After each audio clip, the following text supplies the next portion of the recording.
Allez-y. Bonjour Laurent. Bonjour. Après, Garde soi. allez, allez-y. Après 10 jours en sélection, dans quel état vous Ouais, avez ça fait 10 jours que récupéré je ne vous ai pas vu. Eh oui, en plus. On vous a manqué? Ouais, vous m'avez manqué beaucoup. Ah, ça va alors. Beaucoup manqué. Manqué beaucoup et beaucoup manqué. Dans quel état vous avez récupéré vos joueurs Je vous ai manqué, ça se voit aussi. Ah bah, voilà, tout ce sourire. Allez, Dans quel sérieusement, état on vous y avez va. récupéré vos joueurs et en particulier Serge, que vous n'avez Sud-Américains. pas vu, les Sud-Américains, Serge, ceux qui ont joué en équipe de France, Blaise, Les internationaux, en fait. tous les internationaux. Il y en avait beaucoup. Alors, pour tout vous dire, les Européens, bon, on les a récupérés. On avait récupéré les espoirs, puisqu'ils avaient joué la veille. Donc, ils avaient joué le lundi soir. On les a récupérés mardi matin. Après, on a récupéré mercredi matin tous les Européens qui ont joué à peu près en France ou à 2h, 2h30, 3h de Paris. Donc, ça peut aller encore. Par contre, les Sud-Américains et Serge, on les a récupérés jeudi matin. À 6h, à 8h du matin, à 11h du matin, avec pas mal de voyages, pas mal de décalage horaire. Donc, pour eux, ça a été un petit peu plus dur. Voilà. Mais depuis donc jeudi, on a récupéré tout le monde, ce qui est quand même pas mal. C'est pas la meilleure façon de préparer Nice, mais tout le monde est rentré à peu près bien, avec des victoires, des buts pour certains. Donc voilà, on va essayer cet après-midi, puisque c'est le seul entraînement cet après-midi avant le match où on sera tous ensemble, de préparer de préparer avec un minimum de temps le match de Nice, comme vous savez, qui vous intéresse beaucoup demain. Bah, écoutez, il y a quand même quelques petits bobos, notamment Arel qui a reçu un gros coup sur la jambe droite au niveau du tibia. Donc voilà, depuis, il fait des soins, il ne s'est pas encore entraîné. Sinon, quelques bobos, des contractures, des mal aux adducteurs, puisque certains terrains n'étaient pas très bons. Mais pas de gros problèmes au niveau des sélectionnés. Bonjour Laurent. Oui, bonjour. Juste en face de vous. Où Juste en face. Les deux derniers matchs de championnat précédant la Ligue des Champions ont été un peu ternes. Vous restez aussi sur une défaite contre Monaco. Qu'est-ce que vous attendez de la rencontre de demain qu'il n'y ait pas de blessés supplémentaires. Et au-delà de ça, est-ce que dans le contenu, est-ce qu'il y a une importance malgré tout sur le résultat pour réenclencher quelque chose ? Moi, je dis toujours que la meilleure des préparations ou les meilleures préparations pour préparer un match important de Champions League, c'est toujours de gagner. Parce que quel que soit ton match, quelle que soit l'équipe qui te soit opposée, la meilleure des façons de préparer le match, la meilleure façon de jouer le match, individuellement et collectivement, c'est de gagner le match. Donc ça, il n'y a pas de souci. On a essayé de gagner contre Monaco. Tout le monde pense qu'on n'était pas là. Il nous manquait certainement des choses. Mais je pense que la première mi-temps contre Monaco a été bonne et qu'on avait cette mentalité-là de vouloir gagner. Malheureusement, on n'a pas pu le faire. Après, quand c'est des matchs serrés, il faut aller chercher autre chose pour pouvoir le gagner. Et certainement que cette période, sur ce match-là, on n'a pas pu le faire. Mais vu les échéances qui nous attendent et les matchs importants qui nous attendent, notamment la Champions League bien sûr, mais aussi les demi-finales et les finales des Coupes nationales, je pense qu'il faut se mobiliser pour individuellement chacun, pour essayer d'être titulaire le plus possible, de jouer les matchs le plus possible, d'avoir le plus de temps de jeu. Et collectivement, il faut garder cette dynamique de victoire. Il ne faut pas accepter la défaite, surtout pas. Laurent, bonjour. Oui, bonjour. Tu disais, tu regrettais le calendrier de la Ligue des Champions, comme ça, juste après Mais j'espère qu'il n'y a pas que moi. 10 jours de matchs internationaux. J'en discutais un petit peu avec des entraîneurs, certains entraîneurs qui me disaient effectivement que c'était une aberration. Alors, tu vas me dire, oui, tout le monde, mais ça n'empêche pas que ce soit une aberration. Alors justement, en quoi les Espagnols vont faire un truc de folie. Puisque, en plus, le samedi, c'est le Classico. C'est comme ça. Je pense qu'on pourrait faire mieux s'il y avait un peu plus d'échanges, s'il y avait un peu plus de cohérence dans les choix des calendriers. Alors justement, en quoi ça va affecter ta préparation du match de Ligue des Champions de mercredi? Est-ce que par rapport au match déjà de Nice demain, il va y avoir quelques dosages? Je vois que par exemple Thiago Motta a joué les 2 matchs avec l'Italie. Est-ce que tu vas l'intégrer? Est-ce que c'est On va intégrer pas mal de choses. Il va y avoir d'abord des discussions et des dialogues et des échanges avec les joueurs, comment ils se sentent, comment ils ont voyagé, comment ils se sont sentis, etc., etc. Puis après, il faut prendre aussi le temps de jeu effectif. Tout le monde n'a pas joué les 2 matchs. Donc voilà, ça va être un petit peu... Normalement, tu ne devrais pas te poser ce genre de questions. Tu ne devrais pas analyser ce genre de choses. Normalement, sur le match de Nice, tu devrais dire, voilà, c'est un match important. 4 jours avant un match important, j'ai le match de Nice en championnat, chez moi, à domicile. Je vais faire une répétition générale et je vais aligner ma meilleure équipe. Et tout le monde va jouer et tout le monde va être compétitif. Voilà. Ben non, ça ne peut pas être le cas. Enfin, il n'y a pas que nous, il n'y a pas que Paris Saint-Germain qui est dans cette position-là, mais je trouve que c'est dommage. Pour tout le monde d'ailleurs, pour les joueurs, pour vous, pour le spectacle, pour tout le monde. Je pense que ces matchs de Champions League devraient être protégés. Donc c'est pas le cas, donc on fait avec, on fait avec. Après, quand tu penses que voilà, c'est l'objectif majeur d'un club, tu es jugé à travers ça et puis tu peux pas le préparer de la meilleure façon possible. C'est quand même rageant, quoi. Frustrant, comme tu veux. Mais bon, on y est habitué maintenant, on y est un petit peu habitué puisque c'est souvent le cas. Malheureusement, rien ne change. Les années passent et rien ne change. C'est ça qui est de fou, puisque bon, il y a des aberrations dans ce calendrier et chaque année, c'est les mêmes. J'ai l'impression que c'est tout le monde, tous les joueurs, enfin les joueurs, les entraîneurs surtout, parlent, mais bon, ça sert à rien, quoi. Ça sert à rien.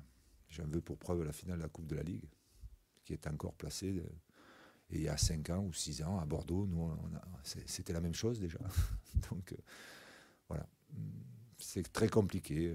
Ça doit être très compliqué, à mon avis. Mais il doit y avoir de meilleures solutions si tout le monde y mettait du sien, je pense. Voilà. Allez. Laurent, C'est fini. lors de l'officialisation de la prolongation de contrat de Marco Verratti, oui. C'était il y a quelques semaines, vous nous aviez dit qu'on en saurait rapidement plus sur Zlatan Ibrahimovic et son avenir. Oui. Voilà, où on en est maintenant. À réflexion. C'est tout. Je n'ai pas de nouveau à vous dire à ce sujet-là. Soyez encore un petit peu patient. Vous n'avez pas de signes avant-coureurs de Ce n'est pas des signes qu'il faut avoir, c'est des certitudes. Laurent, question suivante. Voilà, j'arrive. Laurent, bonjour.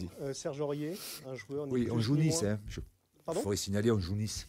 Oui, bah justement. Est-ce qu'il peut jouer face à Nice? Ah oui. Où en êtes-vous? Est-ce qu'il y a eu une explication? Et un joueur ni plus ni moins, comme vous avez dit hier, est-ce que ça veut dire qu'il peut postuler à une place des Nice et puis pour le match de Ligue des Champions? Ben oui, puisqu'il est dans le groupe. Ça ne m'étonne pas que ce soit vous qui posez la question. Vous étiez là toute la semaine, au camp des loges, en 3e avec la CFA. C'est votre joueur, Serge Aurier. Ouais, ça se voit.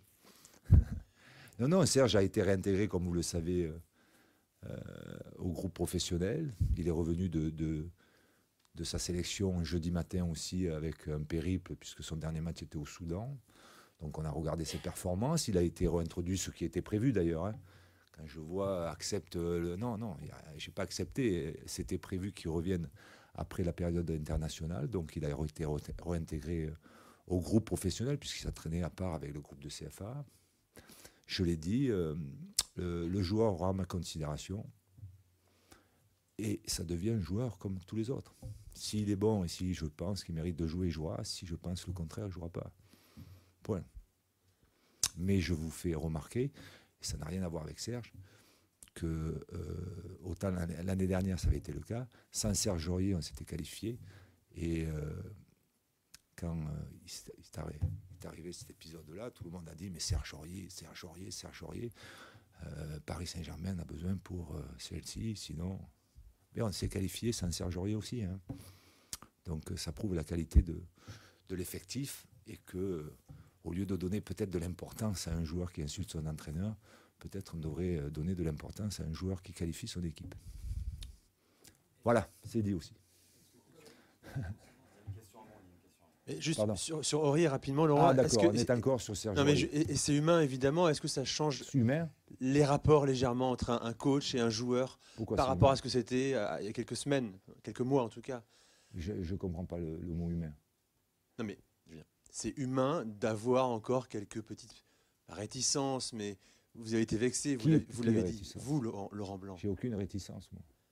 Non mais c'est pas neutre ce qui s'est passé quand même. On imagine que Mais j'ai pas dit que c'était neutre. J'ai aucune réticence. Je vous ai dit que Serge Aurier avait réintégré l'effectif et que c'était, comme vient de le dire, que c'était redevenu un joueur de l'effectif, ni plus ni moins.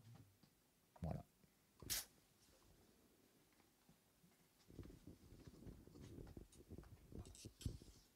Bonjour Laurent. Bonjour.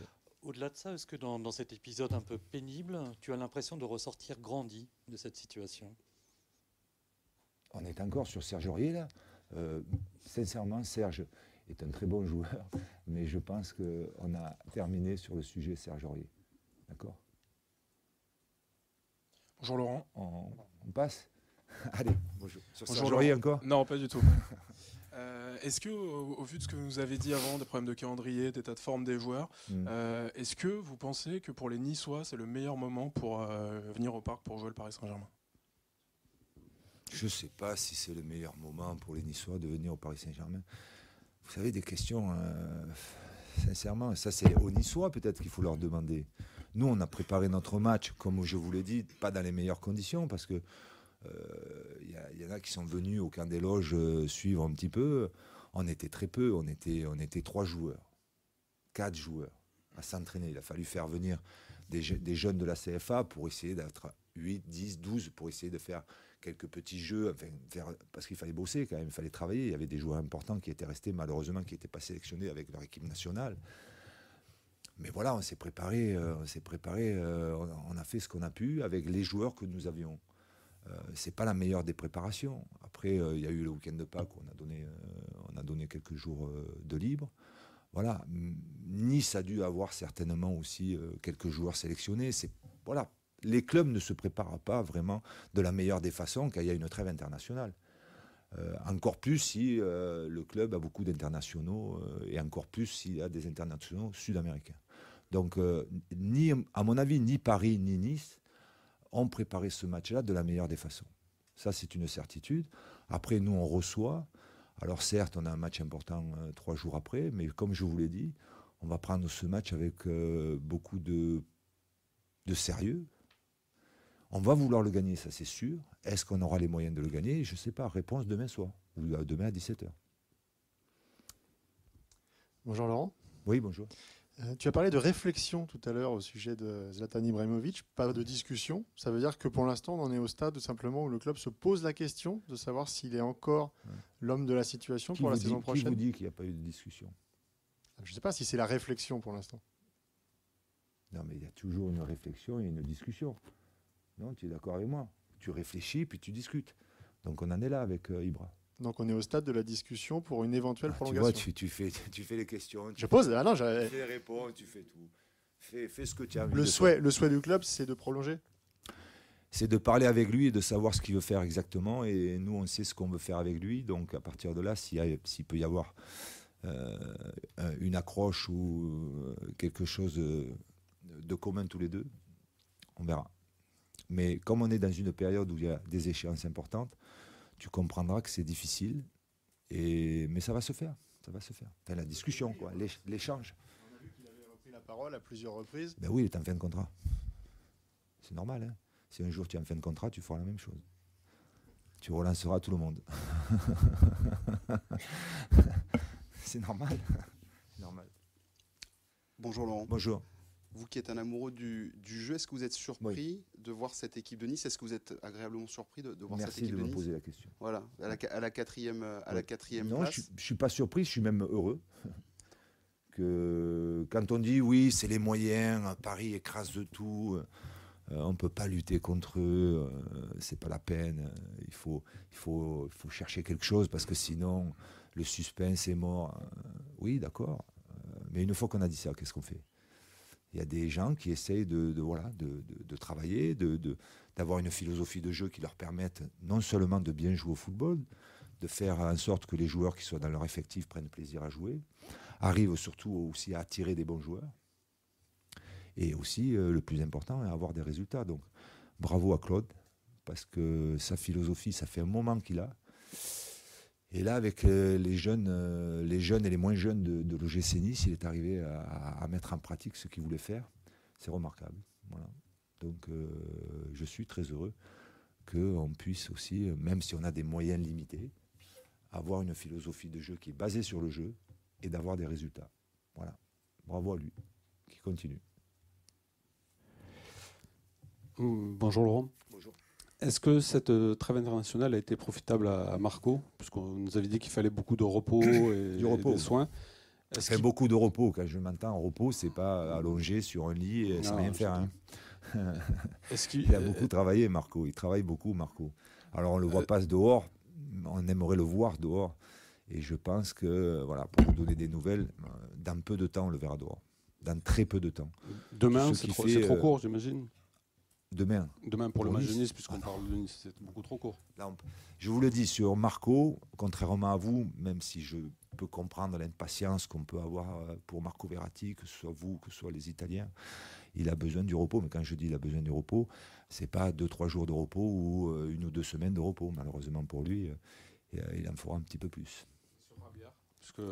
Sur Javier Pastore. Javier enfin,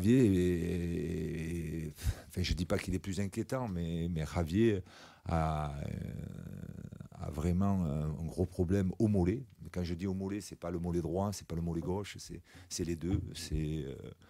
Une fois c'est à droite, une fois c'est à gauche. Là, il a refait un un énième programme de réathlétisation. Il le fait, donc, mais il n'a pas de bonnes sensations. Donc, je pense que demain, il ne sera pas dans le groupe contre Nice. Malheureusement pour lui et pour nous, parce que bon, on aurait bien besoin de Javier en ce moment, surtout dans cette période chargée qui est le mois d'avril, et surtout dans ce milieu où bon, c'est là où on a un peu plus de casse qu'ailleurs. Bonjour Laurent. Oui, bonjour. 2 choses. La dernière, 3 choses, tu peux dire 3 choses. Non, pour continuer sur Marco, lui qui est quelqu'un de toujours heureux, de quelqu'un qui s'amuse beaucoup, même à l'entraînement. Comment tu le vois psychologiquement en ces moments? Est-ce que l'être si éloigné du terrain, ça complique un peu sa vie? Quel regard tu donnes aux internationaux qui ont joué cette semaine? C'est-à-dire, quand tu regardes leur match, un match comme Cavani qui fait très bien ou Davids qui fait pas trop bien, est-ce que tu t'es content ou t'inquiètes, ou comme c'est des équipes nationales, ça n'a rien à voir avec les systèmes voilà. Ouais. D'abord, Marco, bien sûr, quand un joueur est blessé, tu sais très bien que quand un joueur est blessé, il manque quand même la chose la plus importante, c'est de s'amuser avec ses potes sur le terrain. Mais Marco, c'est quelqu'un quand même de très joyeux dans sa vie, donc il le prend assez bien. Je pense que psychologiquement, il le prend par le bon côté. Il est très content parce que voilà, il a traversé une période où il avait même mal ou même des sensations négatives en se levant, en marchant. Donc il faisait un programme de réathlétisation qui était basé en piscine, etc., etc. Donc là, depuis quelque temps, il est encore plus heureux parce qu'il peut passer à un programme de réathlétisation beaucoup plus sérieux parce que sa douleur n'existe pratiquement plus. Voilà. Alors, il faut voir, il faut attendre, il faut voir quand il va reprendre sur le terrain. Mais il est très heureux, par rapport à ce qu'il était il y a quelques jours parce que la douleur a disparu. Ça, c'est important pour lui. Et j'en suis très content d'ailleurs, espérant que cette douleur ne revienne plus jamais. Après, oui, les internationaux, si je regarde tous les matchs des internationaux, je ne dors pas, parce que les matchs sud-américains à 1h30 du matin, bon, après on les regarde le lendemain. Mais bien sûr, je suis content quand un joueur fait une bonne performance. Je suis moins content quand il en fait une mauvaise, quand son équipe perd. Mais globalement, là aussi, je regarde les matchs. Surtout pour voir un petit peu dans quel dispositif il joue. D'ailleurs, notre ami Eddy ne joue pas avant-centre à l'Uruguay. Tu as dû le voir si tu as vu le match, non? Bon, tu as vu son but. décalage de Suarez, et il vient de la gauche et il marque avec du gauche. Donc tu vois, il n'y a pas qu'au Paris Saint-Germain qui joue sur le côté. Et tu le sais. Oui, je le sais que tu le sais. Donc c'est comme ça. Donc on détaille pas, je détaille pas. Maintenant, j'ai été curieux de voir un petit peu comment aussi jouer l'Italie. J'ai vu ces 2 matchs. Donc j'essaye d'analyser un petit peu leur composition, ce que veut faire un petit peu le sélectionneur. Je suis surtout content quand les joueurs jouent d'abord, et puis quand ils ne se blessent pas, quoi. Je te le dis, je suis un petit peu égoïste à ce moment-là, et je pense un petit peu au club, en se disant, bon voilà, il n'y a rien de grave, il ne s'est pas blessé, donc on va pouvoir le récupérer en bonne santé. Merci. Voilà, merci. Au revoir.